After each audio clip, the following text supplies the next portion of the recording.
Hi guys, welcome to the third game of our small series between Sumac and Soulskeeper in 1v1s of Armies of Exigo, and this time we are playing on Inner Sanctum. So let's unpause it. We have Sumac in the top right corner with the blue beast, and then we have Soulskeeper in the bottom left corner with the yellow fallen. So the same races that we had actually in the first game on Darkside Forest, but of course this time it's much larger map. There is a safe expansion that you can take with a narrow entrance, and definitely many other expansion options. They also spawned across the map, which makes it even easier to expand, of course, because it will take longer for the enemy to find you. Even though in some cases if you spawn next to each other and the scout of the enemy goes the other way, it might take even longer, but of course this still takes quite a bit of time for the enemy to arrive here, and they both have to make the decision before finding the opponent if they want to expand or go for some front base. And of course Soulskeeper will probably go for a fast expansion here, and actually Sumac maybe as well. Yeah, it would be a risky play as Beast against Fallen, but at the same time he probably knows that Soulskeeper will most likely go for it as well. And even though Sumac is placing the expansion down a little bit later, he still has 20 seconds faster build time, so the stronghold should be definitely finished much sooner than the Dark Fortress here. Sumac doesn't have stables yet, so he might be locked on population a little bit before he can get a Boron out. That might be a small issue here, but not the biggest one. Soulskeeper also doesn't have anything major here yet. Of course he's utilizing the control form for population for new villagers. But yeah, Sumac will now make this last for 12 out of 12 population, and now he's locked. He's actually going for arena first. So maybe he doesn't even plan to make any Borons now. He will just wait for the stronghold to finish to get his population there. And in the meantime he will just finish everything else. He came here with the minion, actually forced the summoner away. He scared Soulskeeper enough to force him back to make it a second hive here instead of in the front. So now the defense here is a little bit weaker, let's say. It's not like Sumac would be making any push probably with Beast, but it's a nice thing that he achieved here, and he might actually still harass this summoner again if he will be looking here. I don't think he fully did. He just attack moved here or moved there. Now he could again. No, he's just gonna run away, I believe. Immediate tower from Soulskeeper, also transferring to his expansion. Tower is usually not necessary with Fallen, but yeah, I guess Sumac could go for one base push, so okay, not terrible. Sable's actually in the back, kinda nice move, keeping the Squisher building in the back. Goblin Hut is also not as tanky as Arena, but still higher HP than Stables, even though we actually increased Stables HP from 500 to 600 in one of the patches. But yeah, both expansions of both players now finished. Similar saturation, even though there's Harvesters of course here, so that's actually better. Also he already has more gems, but Sumac has more wood. First Boron is out, first Warrior in production, minion still scouting here. Soulskeeper trying to find the enemy with his stingers, but didn't succeed yet. Bringing his summoner here, let's see if he goes for third base or some infrastructure. Yeah, looks like it will be third hive, not third Dark Fortress. Population kinda balanced, resources as well. As I said, Soulskeeper has a little bit more gems, but he has already enough Harvesters here on gold. Usually when you have 5 here I would start bringing at least 1 or even 2 gems, just to get the early gems there running as fast as possible. He's making his incubator, so he will need some gems for spitters of course. Goblin's forcing away this stinger, but he still does some nice damage, so if he can survive it was a nice trade definitely. One more hit and he would be dead. Maybe this minion can catch him. Doesn't seem like Sumac saw that. This tower is like a really interesting position. I guess he's somewhat protecting the wood here, but I don't see why this position wouldn't be better. It would be better for like every single situation, so pretty random position of a tower. I guess it will be slowing the Harvesters a little bit here, but it's usually not a problem if you place it like between 2 gold fields right here, or even between the gold field and the gems mine. Here it's really like pretty random, but maybe he will make a second tower there later. But you shouldn't be scared with Fallen. You should be the one harassing and playing actively, so I don't see much reason for this.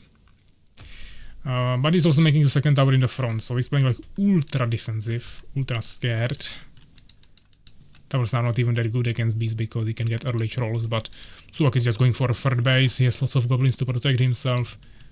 Getting a harpy nest here. He is totally fine. He doesn't care about some air harassment. He will get his harpy out for scouting. He has some goblins that he can move to villagers if needed.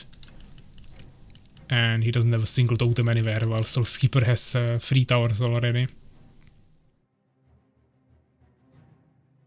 And we see still goblin scouting here, checking these 2 bases.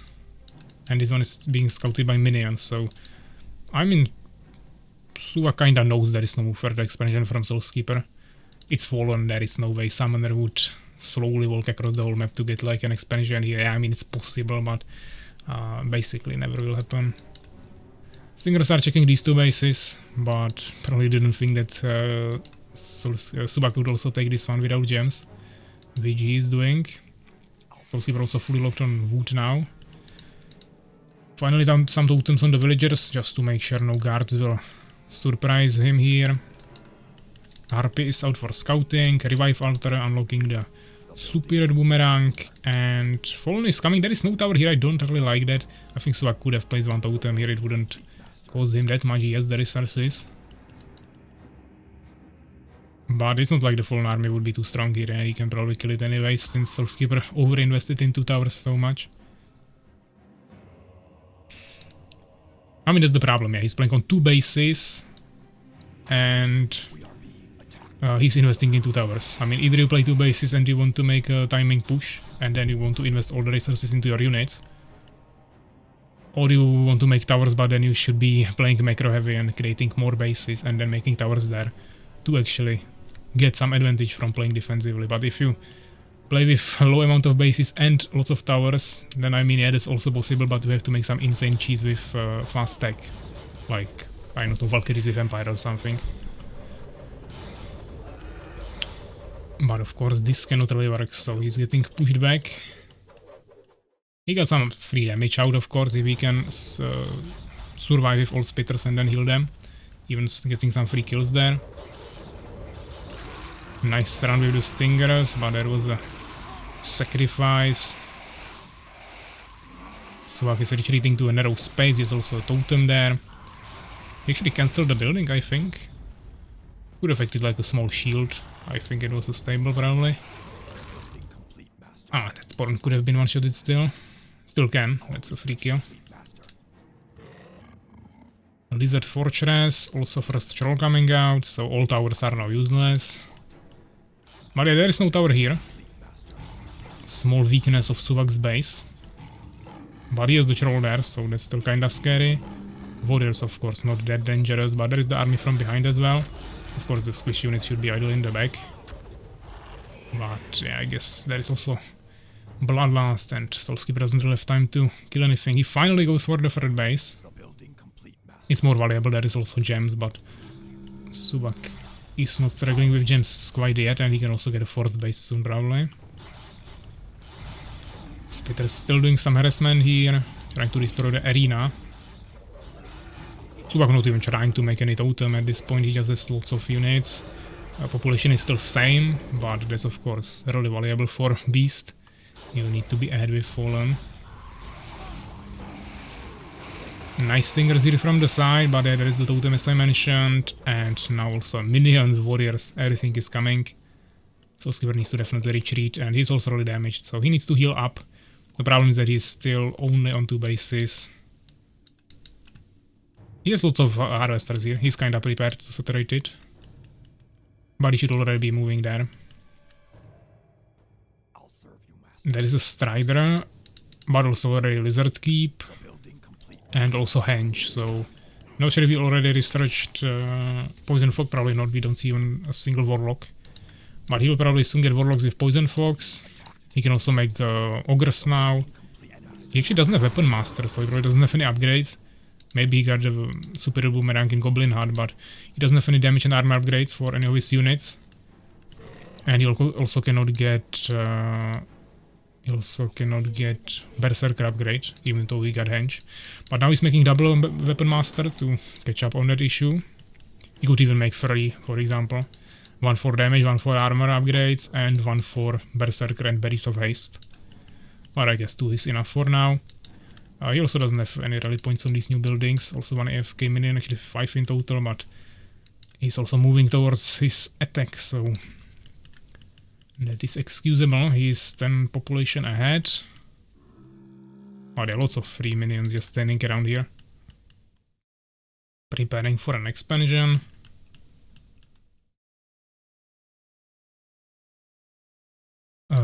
We still don't see the poison fog, we don't see production of warlocks.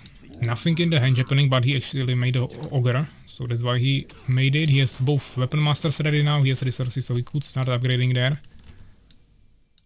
And he's not even pushing now, I guess he's focusing on placing the buildings down here, but... Okay, he finally fixed the minions, there is still some units standing here. Still nothing in the weapon master. Soul's Keeper is maybe making a move. He's getting freeze in all of his spurs. Hopefully he will also get anti-magic, so he can deal with the warlocks once they are going to join the battle, but... It seems like he actually maybe managed to delay this base a little bit. Even though he definitely doesn't want to push into the warriors, probably he's actually getting surrounded. Okay, Stingers are dead. Boron is dead, but that's still really worth it trade for the beast. Now Subak spent all the resources, yeah, okay, so... Still no poison fog, but ferocity upgrade, damage, and also berserkers. Kinda wasting the Borons here maybe, but actually Soulskeeper pulled back. Getting a 4th base as well. But there is a Harpy, he should see it, I believe. It should be in the range, at least he sees the unholy ground. Guards coming, but there is of course totems everywhere, so not gonna achieve anything. He might use them to stop this, but there is also a totem already.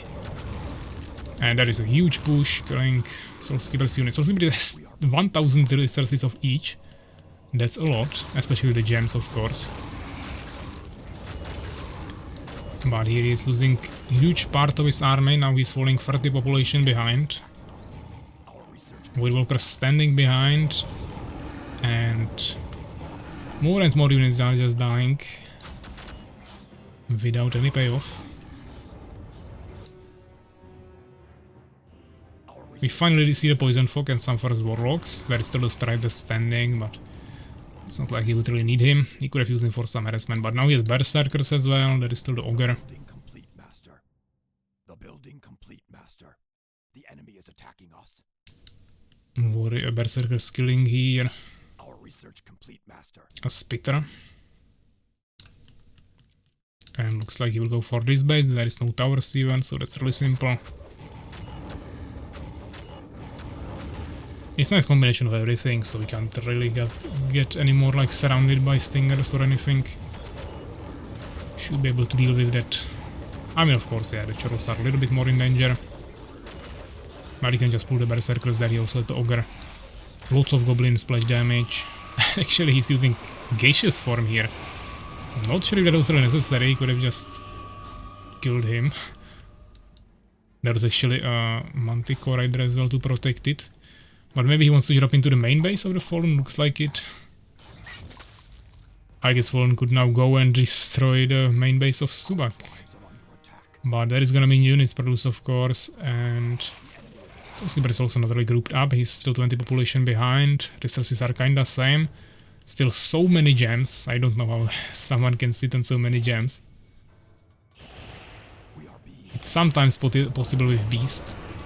But even there you have lots of ways of utilizing it, especially once you start making like warlocks. But Fallen, I mean it's not Empire, but still kinda gems heavy. So it's actually double drop into both bases here.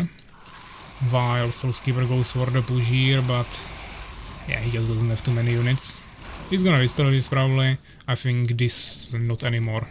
There will be a totem, warlock with poison fog. I don't even know if he already has the anti-magic researched. It's not really making new bases, there is also some berserkers protecting it.